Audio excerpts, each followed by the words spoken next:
In my last video about tropical storms and hurricanes, I was talking about how it seemed like the world was headed for a lull in major storm activity. However, with the formation of a new storm in the western Pacific, that has changed. Now, before we get into what the storm is, what its forecast is, and its possible impacts, I would appreciate if you would like the video, subscribe to the channel, and hit the notification bell to stay tuned for future content. Okay, so what is this storm called? Well, it's called Tropical Storm Maysak, and it is currently located northeast of Luzon, which, for those who aren't geography nerds, is the main island in the Philippines. While it is only a tropical storm right now, Maysak is currently over very favorable conditions for development, which will allow it to strengthen into a very strong typhoon over the next few days as it tracks generally northward.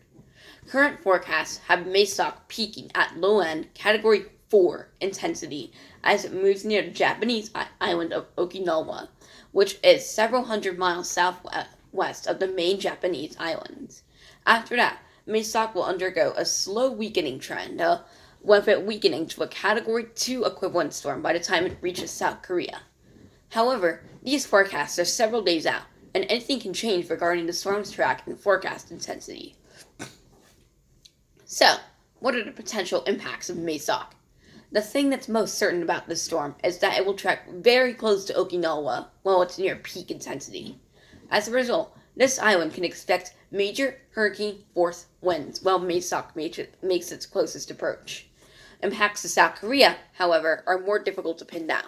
As mentioned earlier, anything can change with this storm, so that makes the forecast impacts equally difficult to predict. If current forecasts are correct, then southern portions of South Korea can expect hurricane-force winds and heavy rainfall, while areas further north would see weaker winds. However, it's possible that Maysak will shoot through the gap between South Korea and Japan, giving indirect impacts to both countries, or it can miss South Korea to the west and instead make landfall on North Korea or even China. We simply don't know for sure. And with that concludes this typhoon update video.